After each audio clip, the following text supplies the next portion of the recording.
Anandamayi Chaitanyamayi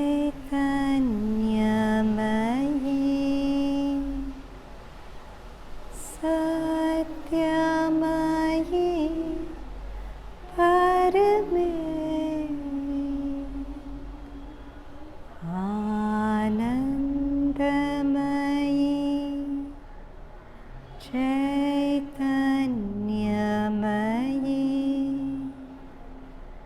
Satyamayi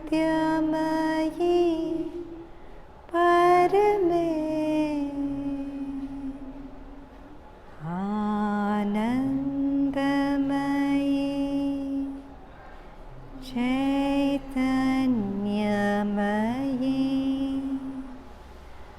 Satyamayi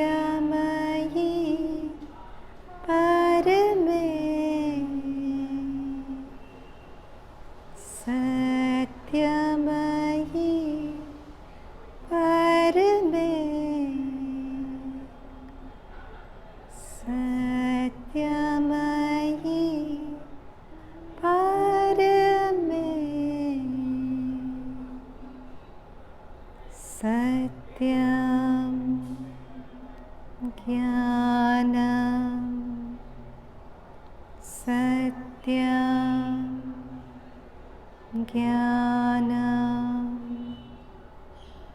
Jyotir Aravinda Satyam Jnanam Satyam Jnanam Jyotir Aravinda Satyam Jnanam Satyam Jnanam Jyotir Aravinda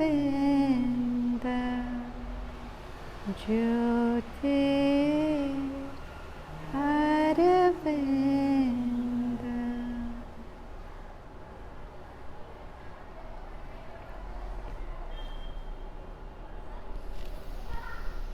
So many of us would have had nightmares, right? All of us have had.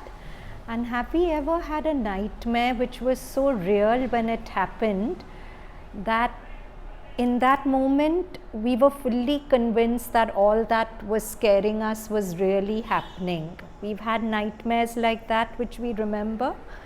And how do we wake up feeling?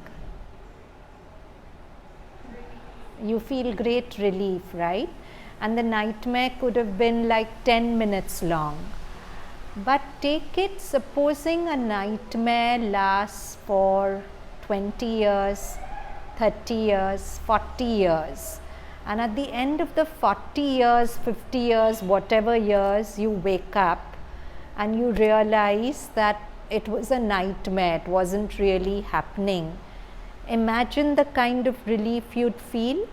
A 10-minute nightmare can bring you so much relief.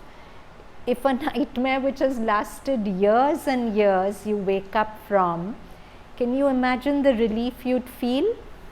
And wouldn't that relief be akin to bliss? Yeah, imagine the dimension of the relief that you'd feel. So all the sages that's why we have the symbol of the laughing Buddha, right? He's big-bellied because he's so happy and he's laughing. Buddha means the awakened one. He was called Gautam, he was called Siddharth till he got enlightenment. Then they gave him the name Gautam Buddha. Buddha is the awakened one.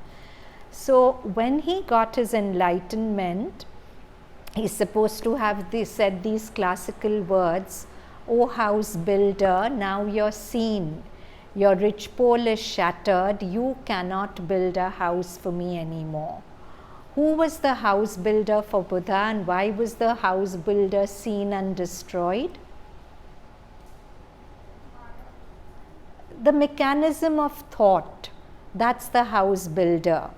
So the Buddha had once and for all awakened from the dream of thought. That's why he was called the awakened one. And he told this whole machinery of thought that, oh house builder, now you're seen. Your ridge pole and shafts have been destroyed. You cannot build for me this house of waking dream anymore. I've awakened from it. So we feel we are awake, but to us enlightened being, we are asleep. What's awakened state for us, for the sage, it's a sleeping state. We have to awaken into our consciousness of the true self. So then we would see that all this that's, we are so touchy about what this person said, what happened here, what happened there. If a rishi was watching it, he would say that you're trapped in a dream, wake up, wake up. He'd keep telling us. But our current consciousness is so deep asleep in the consciousness that it is, that even with all that prodding, we continue to sleep and we believe that the dreams we are having is real.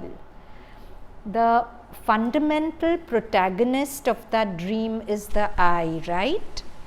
I, everything is woven around that. My daughter said this, my son, my husband, my friend. And everything that's said to this I, we are very sensitive about. So today morning in the class, I told you this story of Mullah Nasruddin. Good to recount it again. Mullah Nasruddin was told that his wife was having an affair, and he worked himself up into a great frenzy because he was told his wife was meeting her lover every day at 12 midnight. So he said, I'll go to that tree and I'll catch them red-handed. So he got all ready, whole day he was working himself up into rage and anger and betrayal. Then at about 2 minutes to 12, he suddenly remembered, I'm not married, so how can my wife have a lover? Now it sounds stupid to us, but it's very true. We get agitated about anything done to this I. She talked to me like that. He said this to me. But this I doesn't exist the way the wife who would cheat on him did not exist. Are you getting what I'm saying? So because we are so convinced that this I exists, we are very touchy about anything to do with the I. And to wake up is to wake up from this dream of I and wake up into the real truth that we are. Are we on the same page? Any questions so far? So,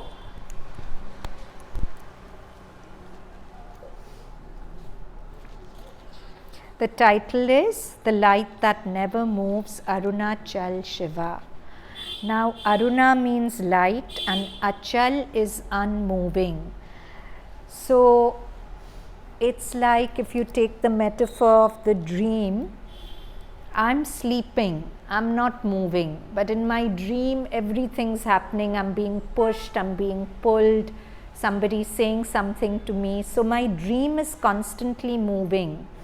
But the real dreamer is not moving at all. The real dreamer is sleeping, right? The real dreamer here in this metaphor is our deeper self, the truth of what we are, which is not moving. Like the person in bed is not moving at all. But the dream goes on moving, and because of avidya, we've forgotten we are asleep. And this whole thing that's happening is a dream. And the key to our joy is to awaken from this dream. Okay? So Arunachal Shiva is the light that never moves, the light whose fabric is peace and joy, and it never loses that. Whatever happens, this inside us is stable and eternal, and it never moves from its position. Okay, so that's the meaning. So Arunachal Shiva, you're not chanting to something outside you. You're really evoking your own deeper, higher self, that in you which is stable, which is eternal, which is never affected by the comings and goings of life.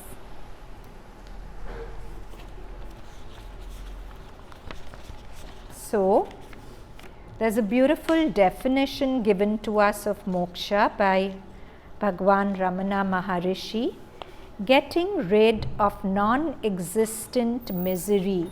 Now, when we are miserable, we can't believe this misery is non-existent. But why does he call it non-existent? Why does he say getting rid of non-existent misery? So he in one breath is telling us all your misery is non-existent. But why can't we believe that?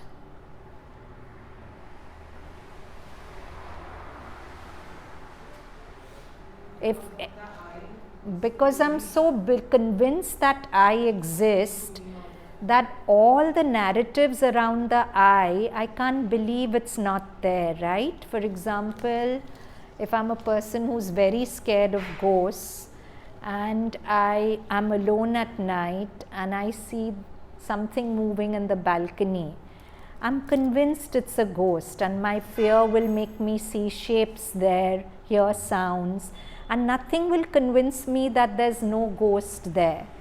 But if by some grace I have the courage to go close to the balcony and really look, I may see the movement is just the curtain fluttering and the wind is making it flutter. There's no ghost there. But so long as I'm believing my fears and my whole narrative about it, the ghost is very real.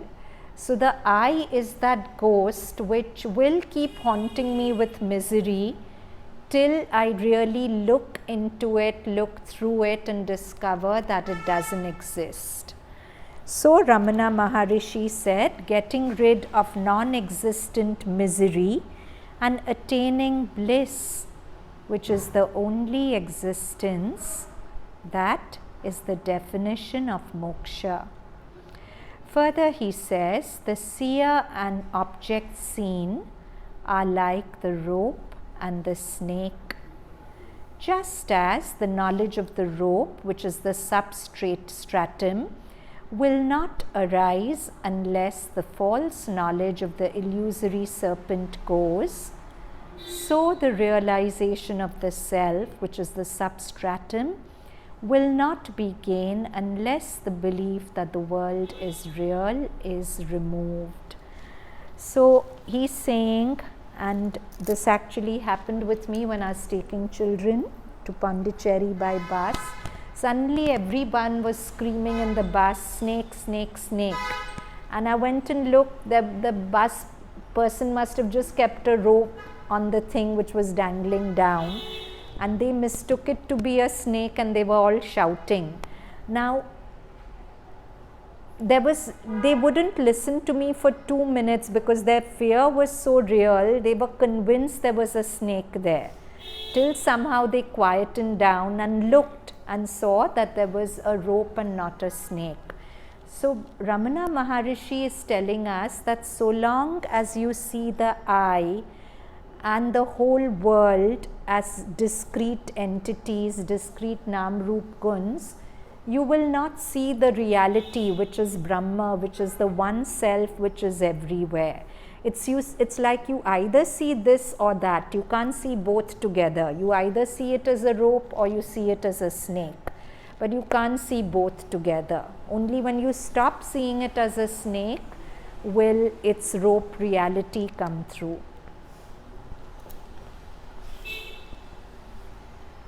What is the means of constantly holding on to the thought, who am I? So this is the crux of Ramana's teaching, and it's very beautiful if we practice it.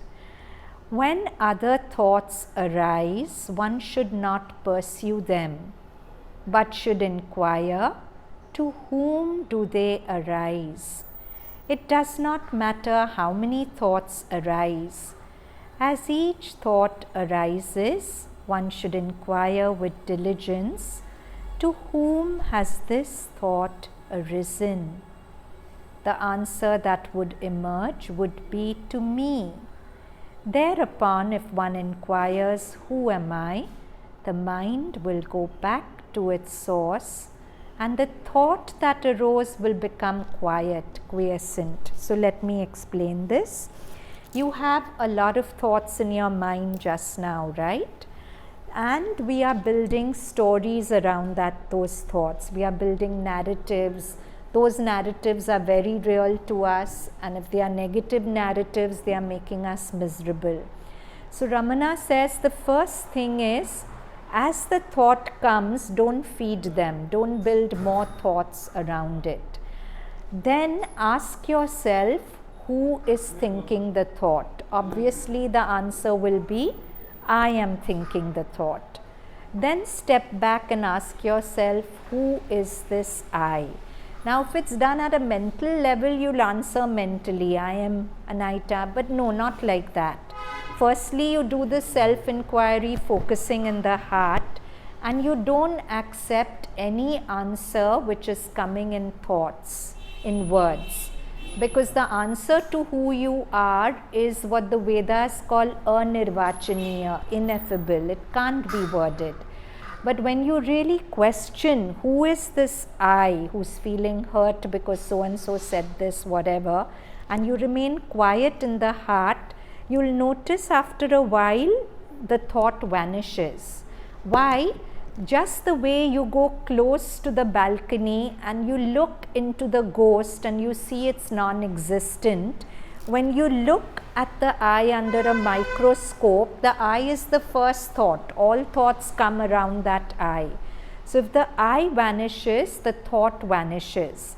And why does Ramana say that the source of every thought, the I vanishes? Because the thought goes back to its source. The source of every thought is not the ego I, because the ego I is a phantom, right?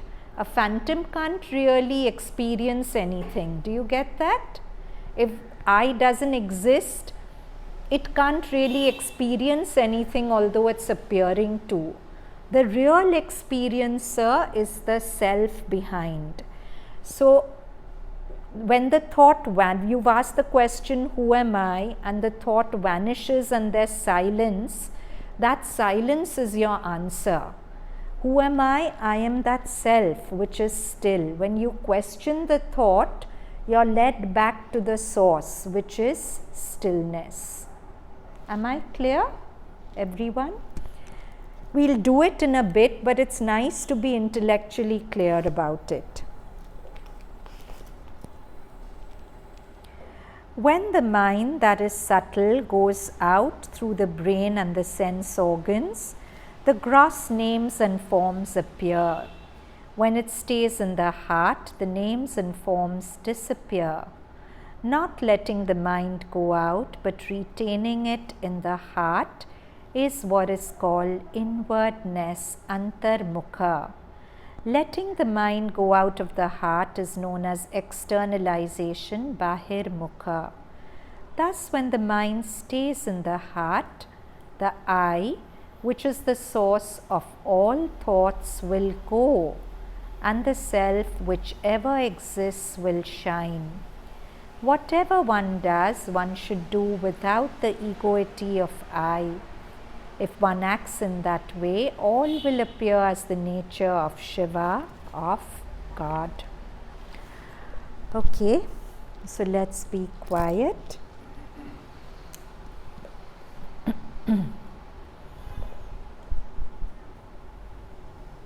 Let's be clear that all the misery that I'm experiencing because of my sense of I, the person who's spoken to rudely or put down or not getting what I want, whatever is the cause of my misery. But behind this phantom I, which is nothing but a mental construct, there is this stable, eternal self, which is the light that never moves. that is always anchored in its fabric of peace and joy. Aruna is light, Achal is unmoving, Shiva is self. This deeper self, which is the light that never moves. So we did this chant this morning in our yoga class. Most of you know it. Those of you who don't, join in as you hear it.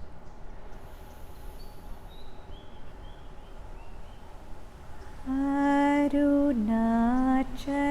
Shiva, Arunachal Shiva, Arunachal Shiva, Arunachala, Arunachal Shiva, Arunachal Shiva, Arunachal Shiva, Arunachala, Arunachal Shiva, Arunachal Shiva, Arunachal Shiva, Arunachala, Arunachal Shiva, Arunachal Shiva, Arunachal Shiva, Arunachala. Now stay anchored in your heart space, center of the chest. And as you stay there, thoughts will come and go. Don't get involved in the thoughts, but ask yourself, who is thinking this thought? The answer will be, I am. And then question, who is this I? And just wait and see what happens. Don't accept any answer that comes in words. Just drop that question into your heart and see what happens.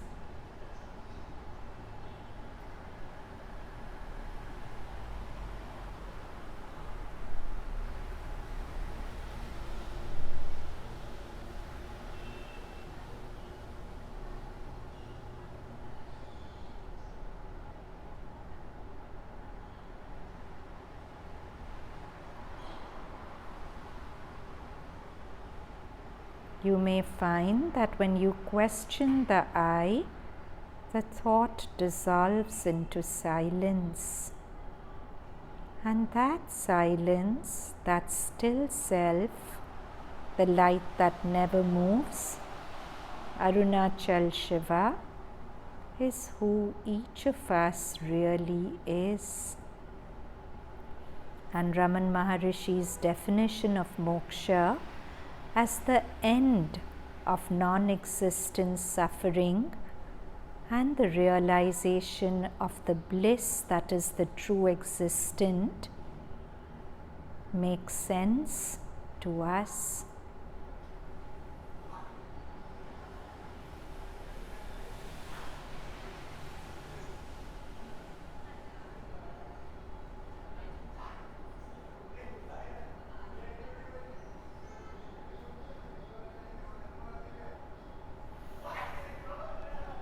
And slowly open your eyes.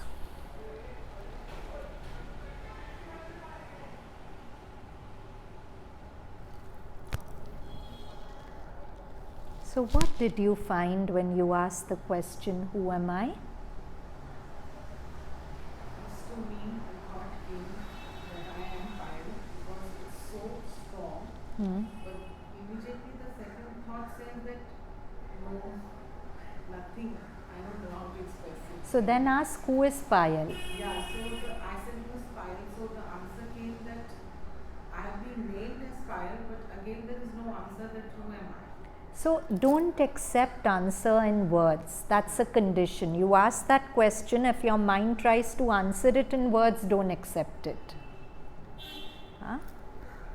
Anyone else, Isha? I had a sensation of thirst, so I asked who is feeling this. And, Loudly, Isha. So I asked who is Feeling the thirst. And then I kind of stepped out of the me feeling it, like I could sense it as something that was outside me, and for a few moments it wasn't bothering me. It was just there. Yes, yes. So what you're applying to thoughts can also be applied to body sensations. You'll experience that you are the stillness behind the body sensations, and the body sensations need not affect you at all. Anyone else? That was useful sharing. Anyone else? Anything? There was a void. There was stillness. Yes. Kind of a vacuum. Darkness and vacuum. Lovely, lovely. So we continue. Now there's a poem. It's called Gifts of Love. Strange is the play of love. So everything in life is a play of love. Strange is the play of love, veiling itself in myriad forms and names. So the self is love, right? The one self that makes up everything is love, and it veils itself in many forms and names. Then it breathes life into its infinite veils. So imagine I'm a woman, I have put a veil over myself, and I'm this magical woman that can make the veil alive. It's not non-living anymore. So each body is a veil over that self, and the self breathes life into the veil, so each veil comes alive. It breathes life into its infinite veils, gifting to each veil an individual existence. Imagine there's one woman who has made 1,000,000 veils and breathes life into each veil so that each veil gets an individual existence. Then that same one gives, then it gives occult. Occult is hidden eyes to each veil, okay, to see through its own appearance. So each of us are a veil over the self, and the self over a period of time gives us eyes to see through ourself, to see through its own appearance. The veil relinquishes itself. So when it sees through itself, it gives itself up. It knows it doesn't exist. The ego gives itself up to see through its own appearance. The veil relinquishes itself, reclaimed into its own omnipotent heart, the heart of the omnipresent heart. The heart of the veil is the self, right? And the self is defined as an omnipresent, present everywhere heart. So the veil relinquishes itself, reclaimed into its own omnipresent heart. In the long-awaited redemption, redemption is freedom of seeing the one ungarbed, without clothes and naked, all is quenched. When the veil is dropped, you see the one ungarbed and naked, all is quenched. The dream sorrow, we said no, all grief is non-existent, so it's a dream sorrow. The dream sorrow swallowed by the smile of the real. Then it says the veil a gift. The veil was a gift. The ego was a gift. Its dissolution a gift. Its dropping is a gift. And all happenings in between the two, all the sorrows, ups and downs, whatever I went through, are gifts from the one love in differing wrappings of life. So everything in life is a gift of love. First, this love is veiling itself, then it's giving the veil's eyes to see through itself and drop and come home to itself. And the whole journey from the veiling and the dropping of the veil is a gift. Every sorrow, everything we go through, somewhere it's part of a greater plan that helps those occult eyes to arise in the veil. You understand? So I'm reading it without explanation, see if it makes sense. Strange is the play of love, veiling itself in myriad forms and names. It breathes life into its infinite veils, gifting to each veil an individual existence. Then it gives occult eyes to each veil to see through its own appearance. The veil relinquishes itself, reclaimed into its own omnipresent heart. In the long awaited redemption of seeing the one ungarbed and naked, all is quenched. The dream sorrow swallowed by the smile of the real. The veil a gift, its dissolution a gift, and all happenings between the two are gifts from the one love in different wrappings of life. Sri Aurobindo's words from Life Divine.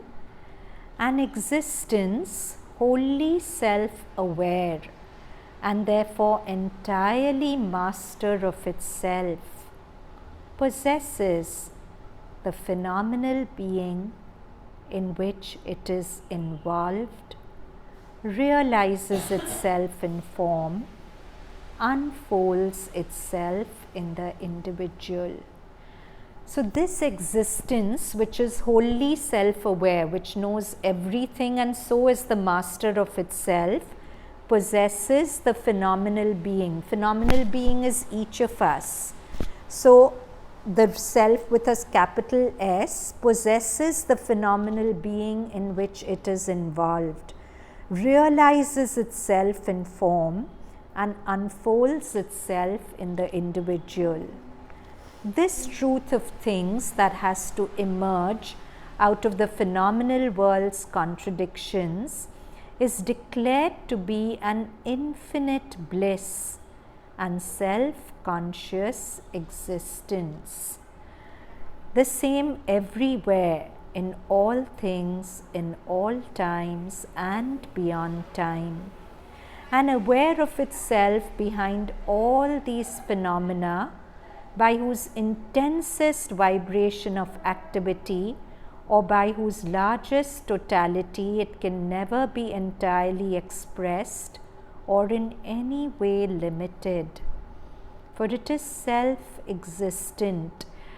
What is self-existent? It doesn't depend on anything else. Nothing can add to it, nothing can subtract from it. In Sanskrit, we have a beautiful word for it, Swayambhu, born out of itself, sustained out of itself. So whatever life does, this self remains untouched. So few classes back we'd done this beautiful concept of Sarvanubhu in class. Ayam Atma Sarvanubhu. This Atma is the real experiencer of everything. Avidya is to think that my ego self is experiencing this person talking to me like that, that one doing this thing going wrong, this litigation.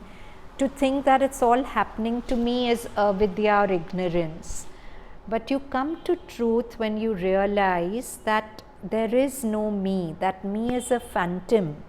Because I have thoughts, I presuppose that there's a me who's thinking. You understand? But actually thoughts happen, but there's no thinker, no individual thinker at least. Thoughts are arising from this vast ocean of self, which is everywhere. And this self is the real experiencer of everything.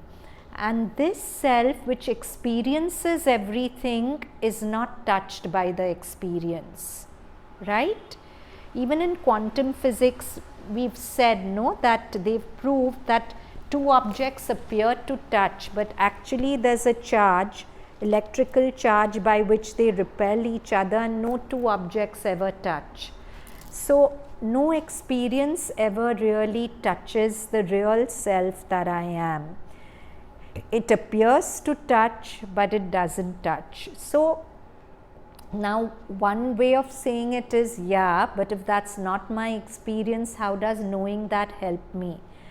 But the point is that any truth, when you really grasp it, it starts getting actualized in you. Because deep down you already know it, when you even hear these things, it brings you a sense of relief and comfort. That, yeah, all this suffering that I'm experiencing, the real me isn't experiencing it at all. It's outside of it, it's witnessing it. It can't be touched by the suffering, just the way the clouds appear to touch the sky, but cannot really touch it. So just hold this. Suppose you're feeling a very strong emotion just now. Just even with your eyes open, see. If you can just repeat as a mantra, Sarvanubhu, I am Atma Sarvanubhu, I am the self who is not touched by any experience. And see if you actually feel a distancing from the emotion.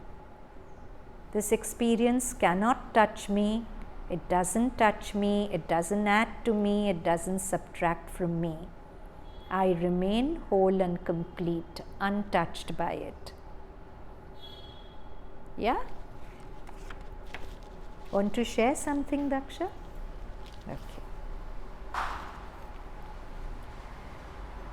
So, for it is self-existent and does not depend for its being upon its manifestations. They represent it but do not exhaust it, point to it but do not reveal it. But there is a supreme this is another passage from Life Divine. But there is a supreme experience and supreme intuition by which we go back behind our surface self and find that this becoming, change, succession are only a mode of our being, and that there is that in us which is not involved at all in the becoming. What is not involved at all in the becoming? The self. So there's this beautiful gem in Savitri, universal, he is all, transcendent, none. God, universal, he is the whole becoming, but the transcendent self, he is none, he is outside it all.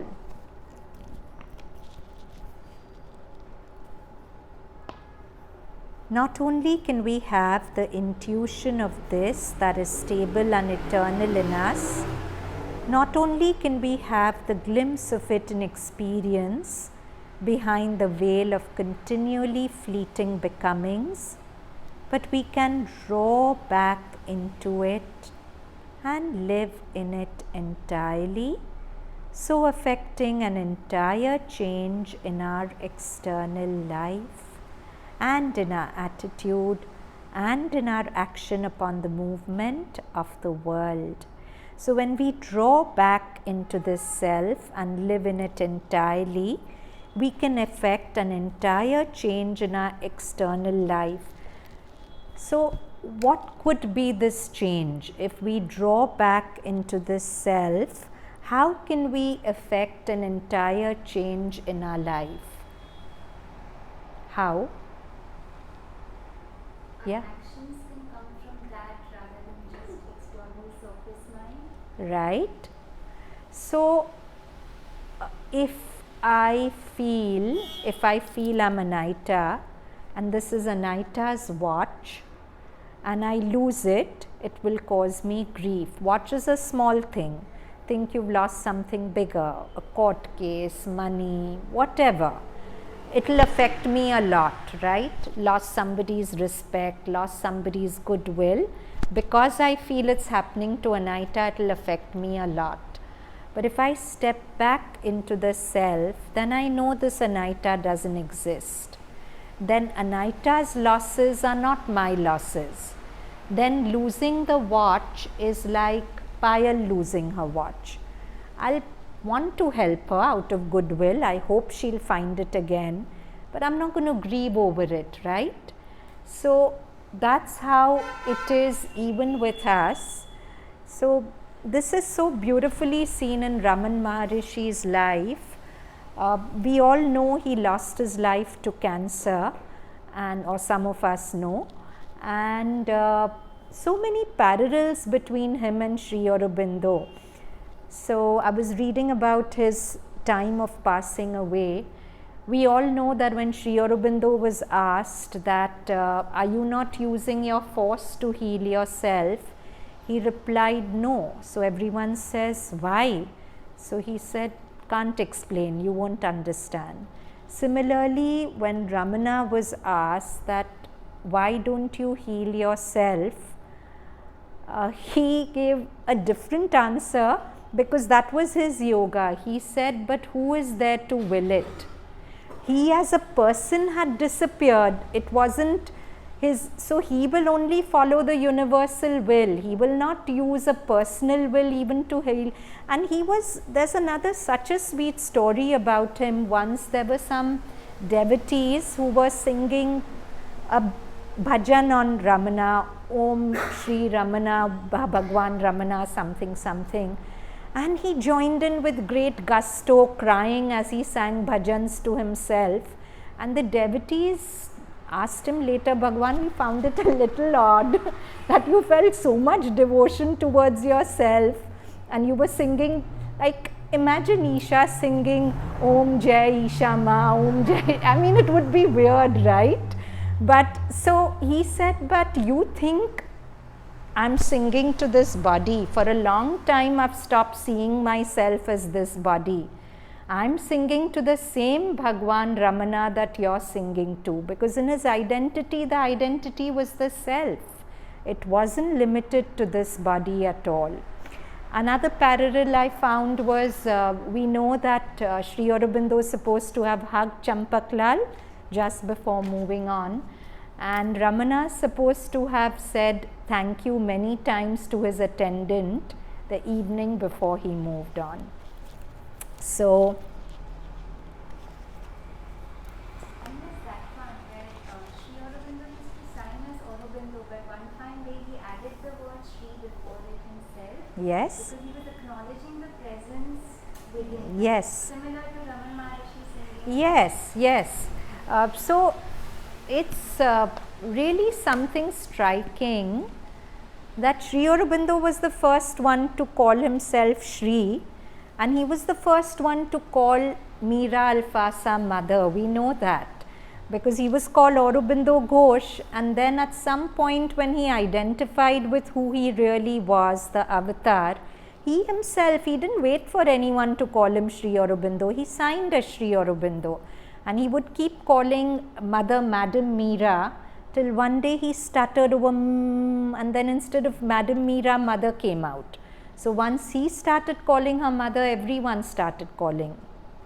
He left their bodies just a year, either, I think. No, so Ramana left on 14th April 1950 and Sri Aurobindo left the same year, December 5th, same year. So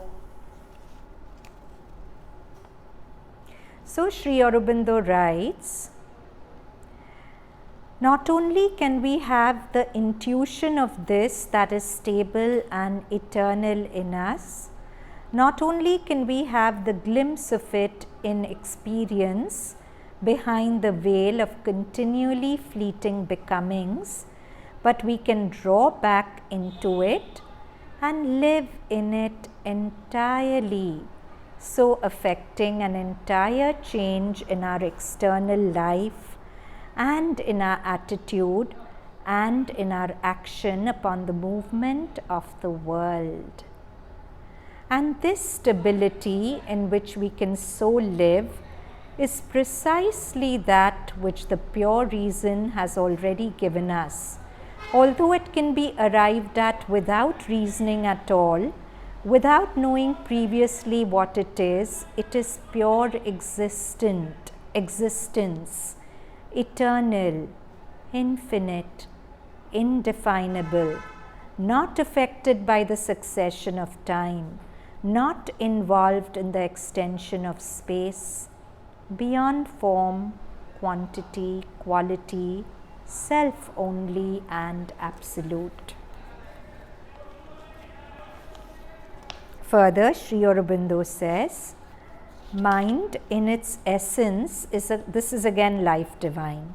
Mind in its essence is a consciousness which measures, limits, cuts out forms of things from the indivisible whole and contains them as if each were a separate integer. Let's understand.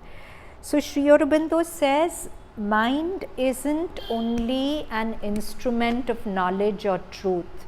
You'll never grasp knowledge or truth through the mind.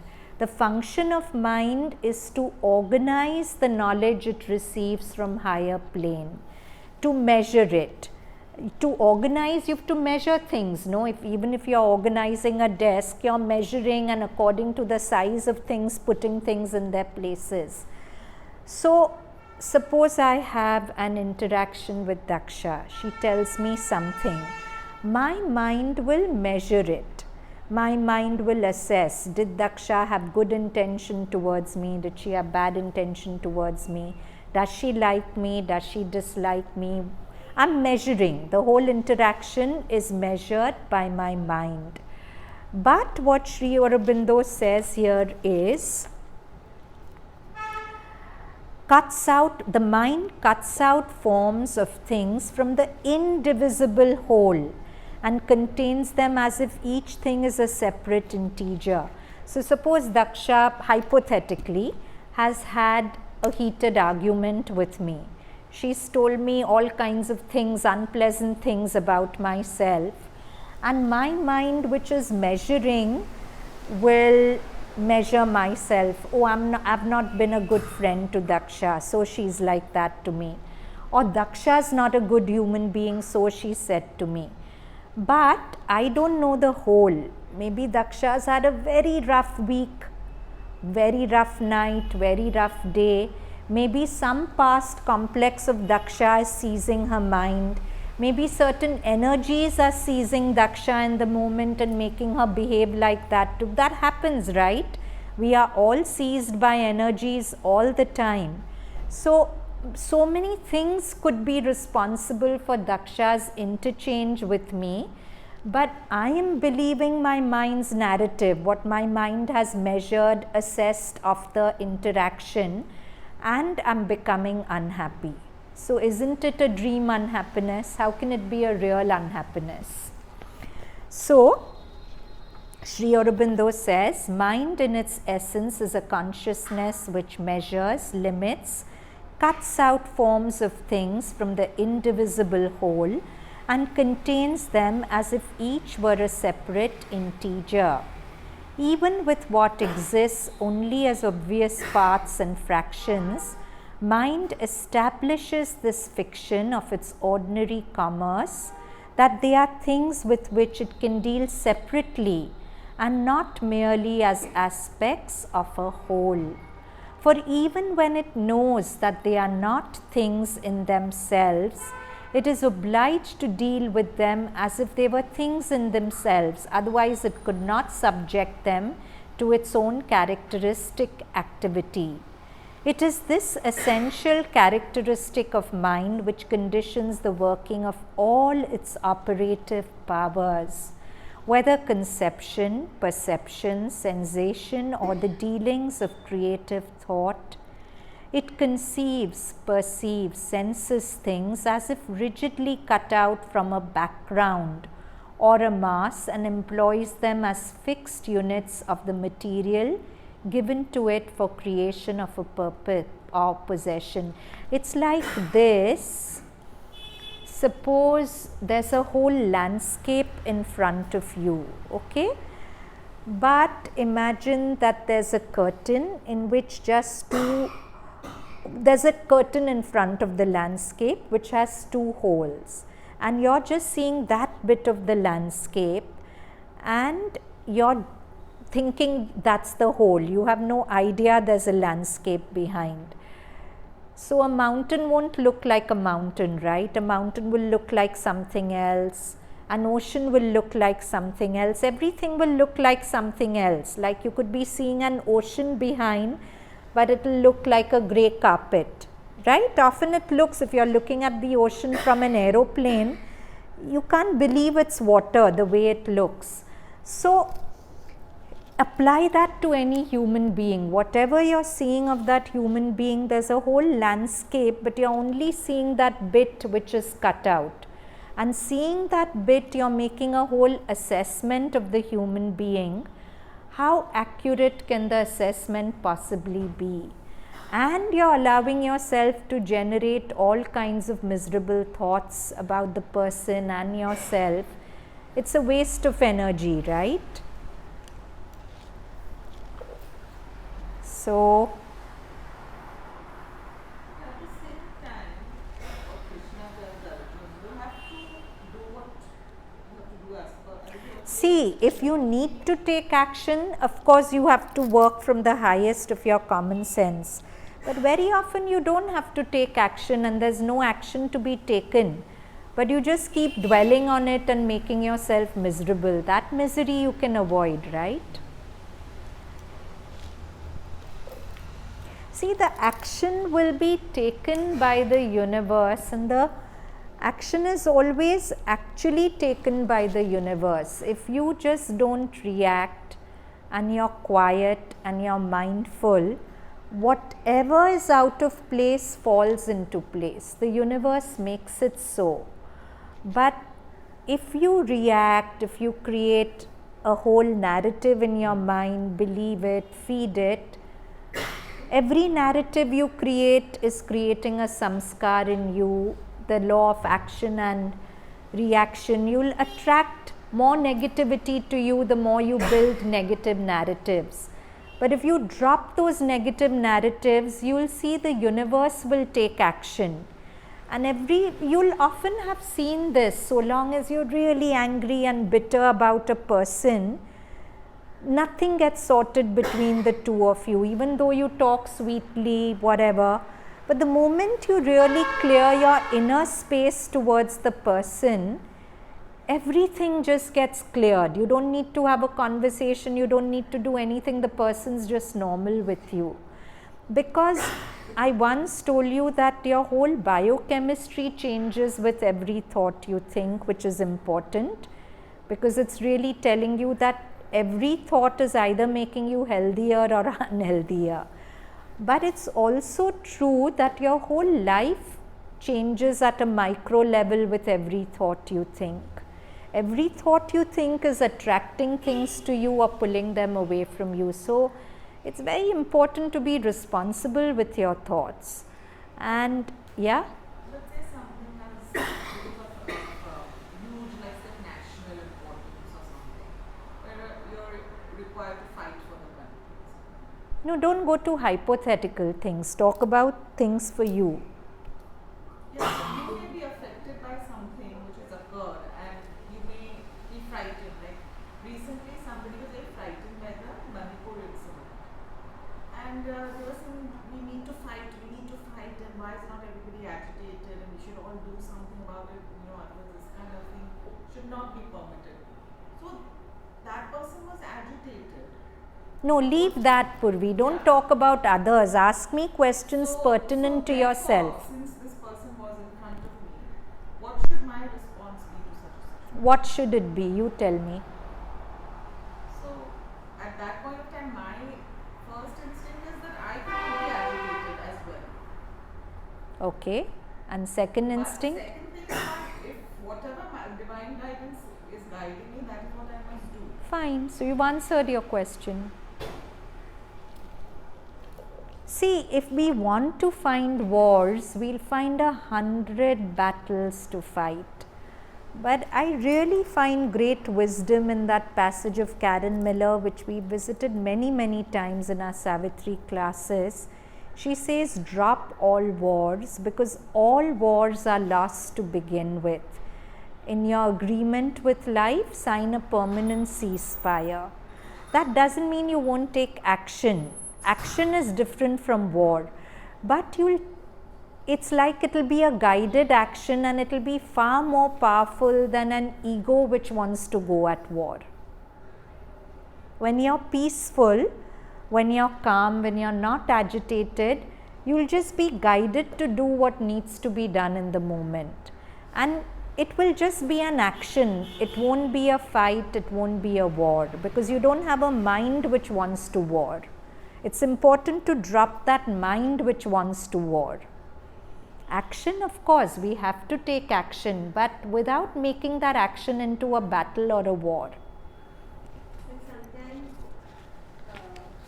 we remember that we have to be, if a war has been, if some argument has started between me and my friend or anyone, I remember that I have to become quiet to settle it up. But then the opposite person comes, see me Yes. being quiet, then what to do at that time? She means waiting till Yeah, so it's not about just being quiet on your lips. That's the first step. But if you actually remain quiet inside, that quiet will reach the person, and the person will also become quiet. Or if you can't remain quiet inside because the person's words are agitating you, immediately call mother. In your mind, immediately tell her, Mother, bring peace to us. Immediately. Instead of thinking of what to reply back to her, how to prove yourself right, all that is useless. You'll never be able to prove yourself right if the person wants to make you wrong. Instead of all that, just pray to her, Mother, bring us to peace. Mother, bring us to peace. Because really consciousness is contagious. If you hold that consciousness and that peace, it will spread to her. Or if she is very agitated, at least she'll calm down faster than she would otherwise. But if I lose that, even if I'm quiet here but I'm all boiling inside, that vibe will reach. No, I can't stop that vibe from reaching.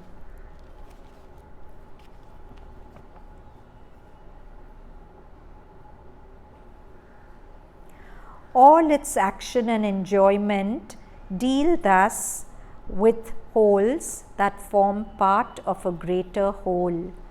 And these subordinate wholes again are broken up into parts, which are also treated as wholes for the particular purposes they serve. Mind may divide, multiply, add, subtract, but it cannot get beyond the limits of this mathematics. So beautiful. Mind can divide. Literally, it will divide a situation into this, because of that. Multiply, it can make things big. It can add, it can subtract, but it cannot get beyond the limits of this mathematics. If it goes beyond and tries to conceive a real whole, it loses itself in a foreign element. It falls from its own firm ground into the ocean of the intangible, into the abysms of the infinite, where it can neither perceive, conceive, sense, nor deal with its subject for creation and enjoyment. The possession of the infinite cannot come except by an ascent to those supramental planes, nor the knowledge of it except by an inert submission of mind to the descending messages of the truth conscious reality. So many of us are used to this overhead meditation, and many of us just feel it like a vibration or whatever, but really it's a substance of a new mind which is trying to enter us and change our mind, because Sri Aurobindo says that the possession of the infinite cannot come except by an ascent. Ascent is our rising aspiration. Except by an ascent to those supramental planes, nor the knowledge of it except by an inert submission of the mind. So when we are doing this overhead meditation, it's nice to not try and understand what is happening. It's nice not to say, oh, now peace is descending. Now it's, see, whatever happens, we want to understand it. We want to label it. We want to make a narrative out of that. But that will actually push away the experience. So what Sri Aurobindo is saying is the possession of the infinite cannot come except by an ascent to those supramental planes, nor the knowledge of it except by an inert submission of mind to the descending messages of the truth conscious reality. Clear?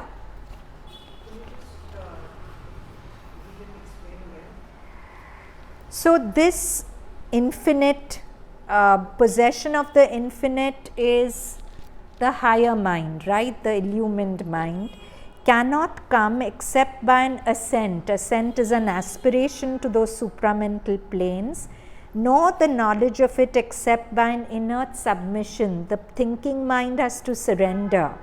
It beyond a point has to stop doing anything. It just has to give itself to the higher light and wait upon it. To the descending messages of the truth conscious reality. My suggestion is, on your own, this PDF will be shared. Just read it again and again. It will come to you. Practical level, then how? Practical level, you're just here, and one form of meditation, of course, we invoke light and peace and whatever. But one form, once you're feeling this, you don't do anything. You just look at it and let it do its action.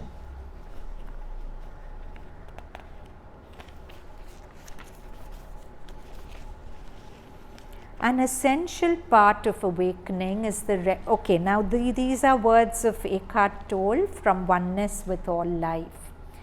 An essential part of awakening is the recognition of the unawakened you. What is the unawakened me? The ego.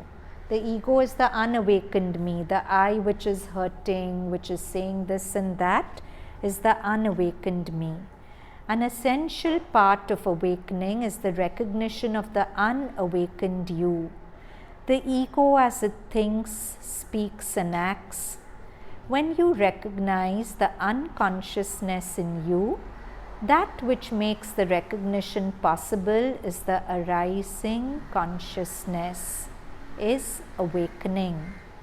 You cannot fight against the ego and win, just as you cannot fight against darkness. The light of consciousness is all that is necessary. You are the light. So can you fight darkness with a sword? No. You just turn on the light, the darkness vanishes. Ego is avidya, darkness. You can't fight the ego. You can't just say to yourself, okay, stop being egoistic. It's so wrong. It's so bad. That's again ego coming in through the other door. All you can do is to become aware that this I, this ego, it's not really me. I am the awareness space in which it's arising.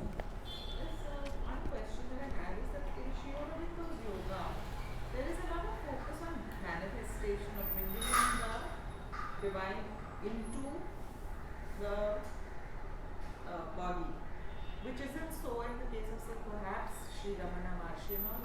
Yes. They just focus on the self and once you Yes. reach there, then there's no returning as the Right. within the body. Right. So, in that sense, how is it different? It is, as you said, you've articulated the difference very clearly. Okay, so then now when you're saying that the world doesn't exist, no, that's not true.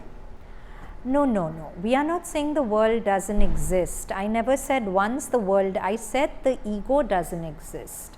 Sri Aurobindo has said that in umpteen passages. In fact, one place he so beautifully said that all you think you are, see, everything is made up of an inside and an outside.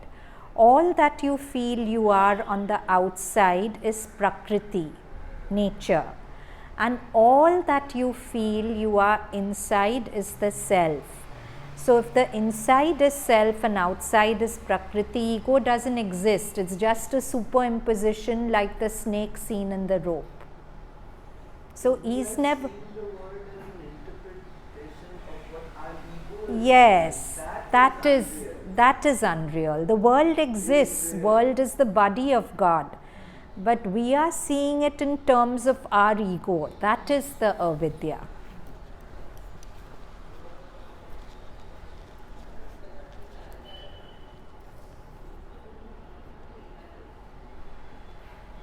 A large part of many people's lives is consumed by an obsessive preoccupation with things.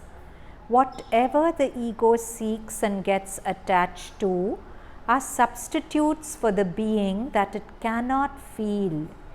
You can value and care for things, but whenever you get attached to them, you will know it's the ego. And you're never really attached to a thing, but to a thought that has I, me, or mine in it. Whenever you completely accept a loss, you go beyond ego and who you are, and the I am, which is consciousness itself, emerges. Many people don't realize until they are on their deathbed that everything external falls away, that no thing ever had anything to do with who they really are. In the proximity of death, the whole concept of ownership stands revealed as ultimately meaningless. In the last moments of their life, they then also realize that what they were looking for throughout their lives, for a more complete sense of self, what they were really looking for, their being, had actually always already been there, but had been largely obscured by the identification with things, which ultimately means identification with their mind. So what he's saying is that see, at the time of dying, everything we hold dear to us is taken away, right? Imagine that moment before dying. You're going to lose your loved ones, you're going to lose this body, you're going to lose everything. What you're left with is the self. And if you're going to leave this earth with the self, then everything else that you thought was yours had nothing to do with who you really are, right? It's like the clothes you're wearing.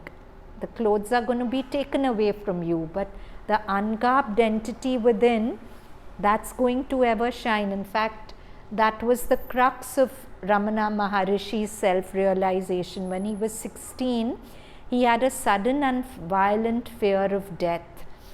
And he just felt, I'm going to die, but it never occurred to him to go to any doctor or anything like that. So he said, if I'm going to die, let me enter death consciously. So he held his breath, he pursed his lips, and he held that state till he felt life ebbing out of him. And suddenly he realized that although my life is ebbing out, who I am is shining as powerfully as before. So he said that even when I die, this I is going to remain. So then he released his breath, and day and night he was obsessing over this question, who am I? For us, our ignorance is our bliss. We feel we are this mind body, we are okay with it. But he didn't have that privilege anymore. He had experienced that he wasn't this body and mind. So then he was haunted by the question, then who am I? So that's what Toll is saying, that the moment of death, everything we call ours is going to go away. And Krishna tells Arjuna in the Gita that if you want to realize the truth, live every moment as if you're poised in that moment before dying. Ramana did that, right? He poised himself in the moment before dying so intensely that the truth came to him. So whatever we are calling our comfort zones, I am secure if this person and I have a harmonious relationship, whatever. But yeah, at one point I won't have this person, I won't have this relationship. The only thing I'll have is myself. In his own way, Krishna tells Arjun in the Gita that, oh Arjun, when you're going to die, everything is going to be taken away from you. Even this breath will be taken away. The only thing that will stay with you is me. Me is the self. So, But while we are playing a role, because we are playing a role, so at that time who is playing the role? the self. That was this whole process of self-inquiry. We feel the ego is playing the role, but the ego is a phantom. A phantom can't play a role. It's the self. That's what we did with self-inquiry. Every thought, the source of every thought, the source of the ego is the self. So everything is arising from the self, but the self is remaining untouched by it. So would one way of looking at it be that it's either self or it's prakriti, right? So the ego. No, the prakriti is also a body of the self. Correct. But as long as we are viewing the world, it's self and prakriti. Okay. Or is it not? Well, prakriti is also an emanation of the self. So when right now when we are viewing the world, and if I'm going to look at it as the self, what do I see? If you see it as the self, you're seeing the rope. If you see it as the world, you're seeing the snake. So you either see the snake or the rope. Yeah?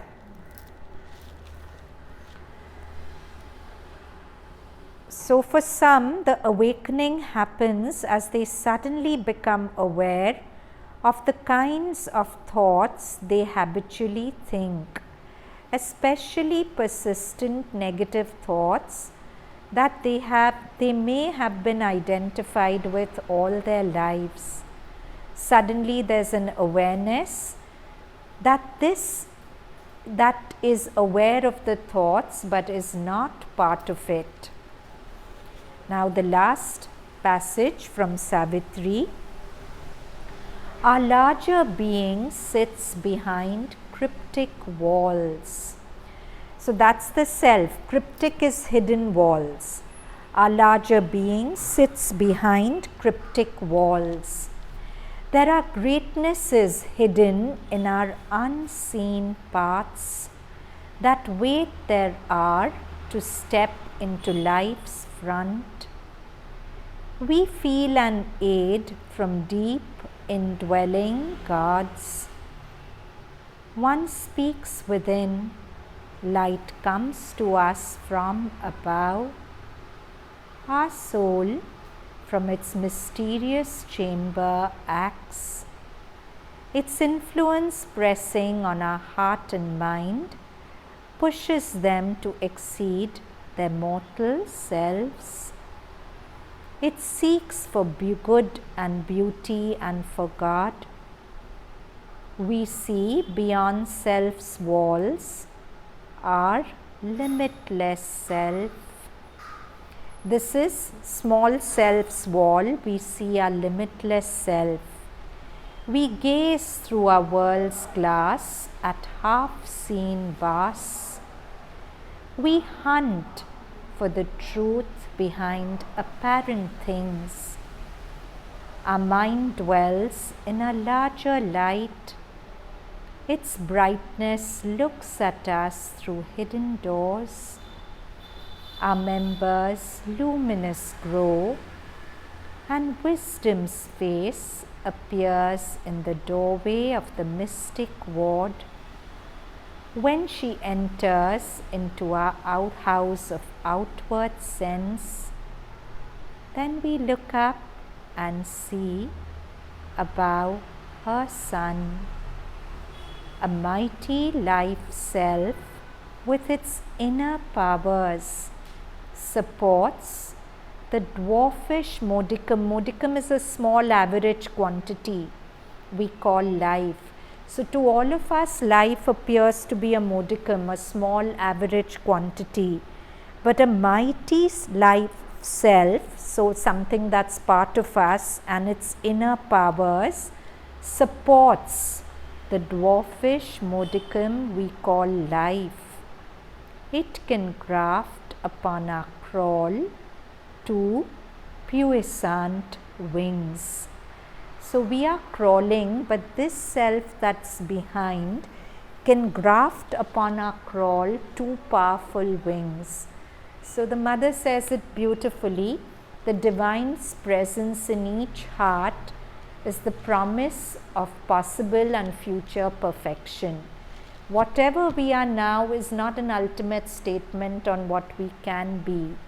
The divine's presence in each heart is the promise of future and possible perfection.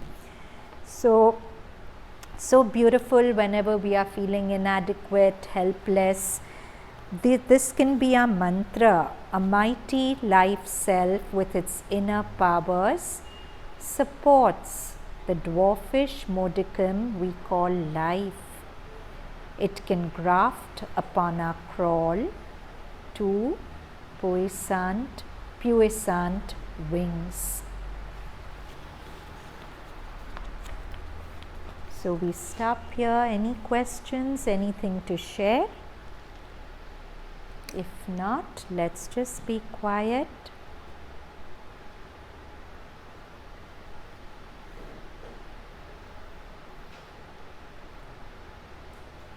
So all of us are convinced